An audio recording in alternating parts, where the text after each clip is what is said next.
O Setembro Amarelo é uma campanha nacional de prevenção ao suicídio que começou em 2015. Né? Foi escolhido o mês de setembro porque 10 de setembro é o Dia Mundial de Prevenção do Suicídio. E o amarelo vem por causa de um suicídio de um rapaz de 17 anos, um americano, que morreu em 1994. Né? Tirou a vida num Mustang amarelo, e ele era conhecido por esse Mustang.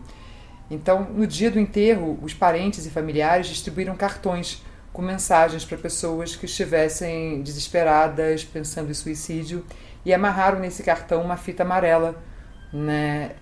Essa iniciativa se espalhou pelo mundo e passaram a associar o amarelo à prevenção do suicídio. Agora, assim, porque o mês de prevenção do suicídio, né? Assim, acho que os números justificam isso. Para a OMS, o suicídio é uma questão de prioridade em saúde mental. Segundo os dados da Organização Mundial da Saúde, aproximadamente 800 mil pessoas morrem por ano por causa de suicídio, o que é uma morte a cada 40 segundos, mais do que em guerras, por exemplo. Os números no Brasil tendem a ser subestimados, assim, até porque o tema é meio tabu.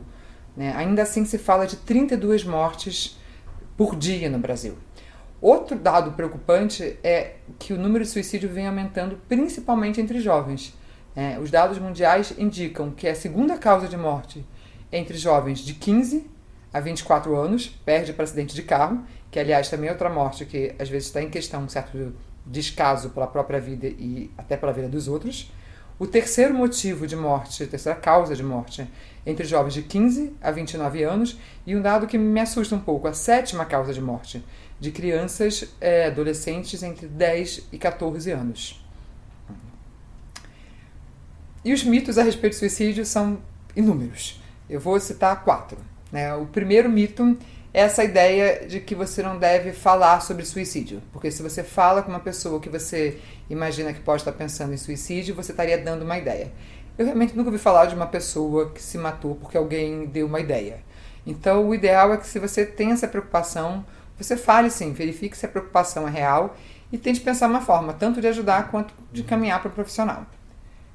O segundo mito é a ideia de que tentativa de suicídio é chamar a atenção, então que por isso você não deve dar importância. Na verdade, qualquer tentativa contra a própria vida é motivo de atenção, é importante. Não existe um atentado contra a própria vida que seja desimportante. Até porque, quando uma pessoa tenta suicídio, ela indica que alguma coisa não anda bem. E se não se olha para isso, a situação pode piorar. O terceiro mito é que uma pessoa que tentou suicídio não tentará de novo, ou se tentar, não vai efetivar o ato suicida. Na verdade, a tentativa de suicídio é um dos principais fatores de risco, considerando tanto novas tentativas quanto a possibilidade de um suicídio que seja efetivado. Ou seja, o fato de alguém tentar se matar é um indício da possibilidade de que o suicídio realmente aconteça.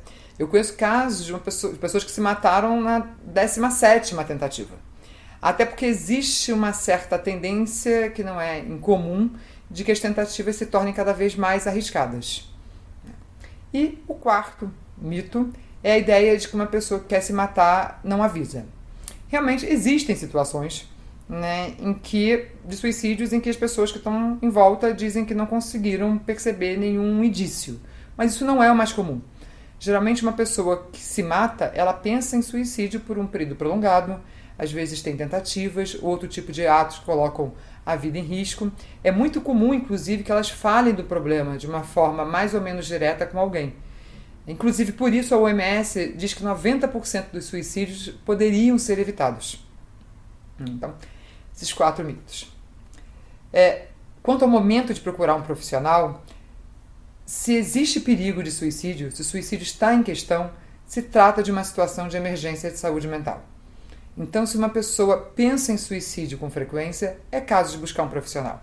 Se além de pensar, ela chegou a fazer um plano, ela pensou o método, a circunstância, é ainda mais perigoso. Se existe uma tentativa ou outro ato que coloque a vida em risco, também é motivo para se procurar um profissional. E aí o profissional avalia a gravidade da situação. né? Agora, assim, essa questão do profissional tem dois pontos que são delicados.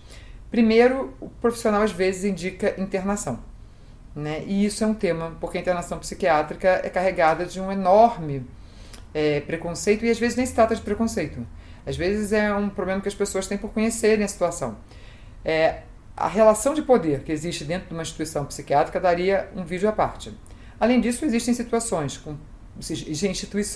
com profissionais pouco qualificados, instituições que têm poucos recursos. Então é preciso muita atenção com o profissional que indica a internação e em qual instituição a pessoa será internada. E muitas vezes as pessoas acham que uma internação de suicídio significa que o sujeito vai passar a vida no hospital, vai passar anos no hospital. Não é esse caso, né? Uma internação para tratamento de suicídio, geralmente se pensa em semanas, 2 meses, 3 meses, isso é variável, mas certamente a ideia é que a pessoa vai passar a vida no hospital, anos, 1 ano no hospital. Além disso, a indicação de internação ela não é simplesmente uma medida sádica sem motivo. Existem diversos motivos para indicar uma internação, né, se o caso é grave, né? Posso citar alguns deles. Primeiro, na saúde mental a gente não tem exame, né? Então toda avaliação que a gente tem, tanto do problema quanto dos resultados dos diversos tipos de tratamento, dependem da fala e da observação. E na internação é possível uma observação muito mais direta e muito mais precisa. Um segundo motivo tem a ver com a medicação, né? Num ambiente controlado, o psiquiatra pode lidar com o ajuste da medicação de uma forma muito mais livre. Até porque parte dos remédios que são indicados em situações de perigo de suicídio, eles são associados a um aumento de índice de suicídio nas primeiras semanas, até que o remédio esteja ajustado, né? Então, estando num ambiente seguro, é muito mais tranquilo. E existe ainda um terceiro motivo que eu gostaria de citar, porque o suicídio é um fato social. Isso tem a ver até com o que eu vou falar no outro vídeo, né? Então, a internação funciona como um corte social. É um corte para o sujeito e é um corte para o seu ambiente, né? Você retira o sujeito do ambiente onde ele está inserido, que muitas vezes, de alguma forma, está relacionado ao problema, e coloca num outro ambiente. Se isso não acontece, existe primeiro, às vezes, uma situação que é muito pesada para a família, porque a família fica numa situação de uma certa vigilância, de um certo controle. Além disso, existe o risco de que o suicídio se torne, a tentativa de suicídio, se torne uma forma de comunicação pouco saudável e viciada entre o sujeito e o seu meio, né? Então, essas são algumas das razões pelas quais a internação às vezes realmente é indicada. Outra questão que é levantada quando se fala de profissionais é que, muito frequentemente, as pessoas, assim, parentes, familiares, instituições não profissionais, acham que essa indicação de profissional significa, de alguma forma, destituir o espaço deles, ver como se esse espaço não tivesse importância. E isso não é real. Na verdade, se trata de uma soma, né? Cada um desses espaços tem uma função, tem uma importância e tem um limite. O importante é reconhecer isso, né? Alguém que trabalhe para uma organização não profissional, mesmo que tenha um treinamento, não vai ter os recursos, a formação, a experiência de um profissional. Por outro lado, né, muitas vezes o sujeito chega até o profissional justamente porque uma dessas pessoas não profissionais identificaram o problema e levaram ao profissional. E também durante o tratamento faz toda a diferença se aquela pessoa tem um suporte externo de parentes, amigos, instituição. Até porque, assim, o sujeito não vai viver dentro do consultório e não vai reconstruir a sua vida no consultório, né?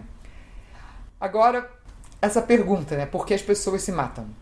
Não existe resposta suficiente para essa pergunta, né? Mas o que eu vou tentar fazer um pouco no próximo vídeo é não responder essa pergunta, mas mostrar alguns elementos do que é a estrutura do suicídio.